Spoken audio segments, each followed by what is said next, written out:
حضرات محترم ہمارا رشتہ ہی ہمارے رب سے بہت کمزور ہے، بلکہ ہے ہی نہیں۔ حضرات محترم سب سے پہلی چیز تو ہم اپنا رشتہ جو ہے، اپنا قلبی لگاؤ جو ہے اللہ رب العزت سے مضبوط کریں۔ حضرات محترم یہاں پر شک نہ کرنے کا مطلب یہ کہ اسے ایسا یقین حاصل ہو جیسے کہ دھوپ دیکھنے کے بعد ہمیں سورج کا یقین ہو جاتا ہے، بلکہ اس سے بھی زیادہ، اور جیسے ہمیں اس بات کا یقین حاصل ہے کہ 10 کا عدد جو ہے وہ 3 کے عدد سے بڑا ہے، لاکھ جو ہے وہ کوئی کہے کہ 10 کا عدد 3 کے عدد سے چھوٹا ہوتا ہے، اور وہ اپنے اس دعوے پر دلیل بھی دے، پھر بھی ہمارے اس یقین میں فرق نہیں آئے گا کہ 10 3 سے بڑا ہے۔ اسی طرح ایمان کا بھی حال ہے کہ جب ہم اللہ اور اس کے رسول پر ایمان لائے تو ان کی ہر بات پر ایسا ہی یقین ہونا چاہیے کہ اللہ رب العزت ہے، اور اس نے جو باتیں فرمائی ہیں ان پر ہمیں ایمان لانا اور ان کو ماننا، ان پر عمل کرنا، یہ ہمارے لیے ضروری ہے۔ حضرات محترم اب یہاں پر جان سے جہاد کا کیا مطلب ہے، ذرا وہ سمجھیں آپ۔ جان سے جہاد کا مطلب یہ ہے کہ اپنی جان کو اللہ و رسول کی اطاعت میں کھپا دیا جائے۔ جس طرح تم اپنے اہل و عیال کے لیے پریشانیاں برداشت کرتے ہو اور اسے خوش رکھنے کے لیے سخت سے سخت تکلیف اٹھا لیتے ہو، ایسے ہی اپنے مولا کو خوش رکھنے کے لیے، اس کے احکام کی اطاعت کے لیے جو بھی پریشانی اور مشکل آ جائے اس کی وجہ سے اس کی ناراضگی مول نہ لو، بلکہ اس مشکل کو بھی برداشت کرو، اپنی طبیعت اور مزاج کے آرام کا خیال مت رکھو۔ حضرات محترم یہ تو جان سے جہاد ہو گیا۔ اب مال کے ذریعے جہاد کیا ہوتا ہے، اب ذرا وہ سمجھے آپ۔ مال سے جہاد کا مطلب یہ ہے کہ اپنی دولت میں سے ضروریات زندگی کے علاوہ اللہ کے راستے میں خرچ کیا جائے۔ اب رہا یہ سوال کہ کتنا مال خرچ ہو، تو نفلی صدقہ میں کوئی مقدار متعین نہیں، یہ تو ہر مومن کے ایمان پر موقوف ہے۔ جتنا بڑا ایمان ہوگا، جتنا مضبوط ایمان ہوگا، اتنا زیادہ اللہ کے راستے میں آپ خرچ کریں گے، اور اگر آپ کم خرچ کر رہے ہیں تو آپ کا ایمان بھی اسی طرح کم ہوتا چلا جائے گا۔ حضرات محترم ظاہر ہے کہ جس کا ایمان جتنا مضبوط اور پختہ ہوگا اس کے پاس راہ مولا میں خرچ کرنے کا جذبہ اتنا ہی زیادہ ہوگا۔ حضرات محترم انسان دنیاوی فائدے کے لیے دنیاوی کاموں میں بے دریغ دولت لٹاتا ہے اور اسے ذرہ برابر افسوس نہیں ہوتا، جبکہ اس کا فائدہ صرف دنیا ہی تک محدود ہے، وہ بھی یقینی نہیں، مگر اللہ رب العزت کے راستے میں تھوڑا مال بھی خرچ کرنے میں افسوس کرنے لگتا ہے، حالانکہ اللہ کے راستے میں خرچ کرنے کا اتنا بڑا فائدہ ہے جس کا کوئی اندازہ نہیں لگا سکتا۔ حضرات محترم اللہ رب العزت ارشاد فرماتا ہے جب تم اللہ کے راستے میں خرچ کرتے ہو تو اس کی مثال یہ ہے کمثل حبۃ الی آخر الآیہ، یہ سورہ بقرہ کی آیت ہے، اس میں اللہ نے فرمایا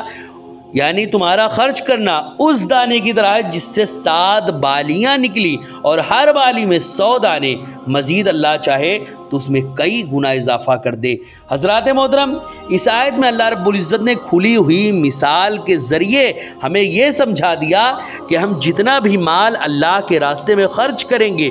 اس سے 700 گنا اجر، اس سے 700 گنا مال اللہ رب العزت ہمارا بڑھائے گا اور ہمیں اجر بھی اس سے 700 گنا عطا فرمائے گا، اور اللہ چاہے تو اس اجر کو اور بھی کئی گنا زیادہ بڑھا سکتا ہے۔ حضرات محترم ایک اللہ والے کا قول ہے کہ انفاق سے نفاق ختم ہوتا ہے، یعنی اگر اللہ کے راستے میں خرچ کرنے سے دل کا نفاق ختم ہوتا ہے، چونکہ ہم آخرت کا فائدہ اور وہاں کی نعمت نہیں دیکھ رہے ہیں اس لیے اس کا احساس اور شوق نہیں، اور دنیا کا فائدہ دکھتا ہے اس لیے اس طرف ہم زیادہ بھاگتے ہیں، مگر یہ یاد رکھیں کہ دنیا کی چیزوں سے کہیں زیادہ ایک مومن کو آخرت کی نعمتوں پر یقین ہونا چاہیے، کیونکہ اس کی خبر خود خالق کائنات دے رہا ہے، جس کے کلام کی سچائی اور حقیقت میں شک کرنا بھی کفر ہے۔ حضرات محترم اسے بلا چونو چرا دل سے تصدیق کرنا ہی ایمان ہے، چاہے وہ ہمیں نظر آئے یا نہ آئے، اس لیے کہ اہل ایمان کی ایک پہچان یہ بھی ہے کہ وہ غیب پر ایمان لاتے ہیں۔ حضرات محترم اس تفصیل کی روشنی میں ہر مومن کو اپنے اپنے ایمان کا جائزہ لینا چاہیے کہ وہ سچے مومن ہیں یا صرف زبان سے محض ایمان کا دعویٰ کر رہے ہیں۔ سچے مومن کے کسوٹی میں آخر کون کھرے اتر رہے ہیں؟ حضرات محترم، سچے مومن کی کسوٹی آخر ہے کیا؟ یہ ہمیں قرآن نے بتا دیا۔ اس پر اپنے آپ کو ہم آزمائیں کہ اگر ہم حقیقت میں ایمان سے دور ہیں تو ہمیں کامل ایمان حاصل کرنے کے لیے صراط المستقیم پر چلنا پڑے گا اور سچوں کی صحبت اختیار کرنا پڑے گا۔ حضرات محترم، اللہ رب العزت نے مومن کی پہچان میں اس میں واضح لفظوں میں فرما دیا کہ اللہ پر ایمان لانے کا مطلب سب سے پہلی بات تو یہ ہے، یعنی مومن کی پہچان یہ ہے کہ وہ اللہ و رسول پر ایمان لائے اور کسی شک میں نہ پڑے، پھر اپنی جان و مال سے اللہ کے راستے میں جہاد کرے۔ یہی لوگ اپنے ایمان میں سچے ہیں۔ اب اللہ و رسول پر ایمان لانا اور شک نہ کرنے کا مطلب بھی واضح ہو گیا۔ پھر جان سے جہاد کا مطلب یہ ہے کہ اللہ و رسول کی اطاعت میں اپنی جان کو کھپا دو۔ اللہ و رسول نے جن چیزوں کو کرنے کو کہا ہے ان کو کرنے میں اپنے شب و روز کو گزار دو، چاہے جتنی بھی مشکلات کا سامنا کرنا پڑے۔ اگر اللہ نے کہا روزہ رکھنا ہے تو چاہے جو ہو جائے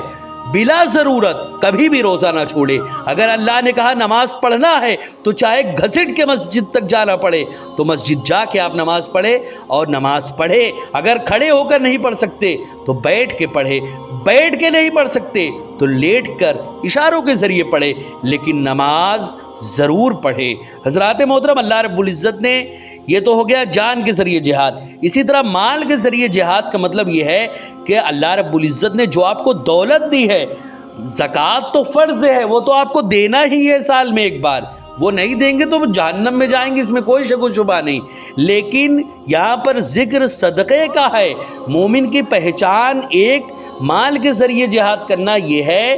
کہ وہ اللہ کے راستے میں صدقہ کرے، جو بھی اس کو اللہ رب العزت نے مال دیا ہے۔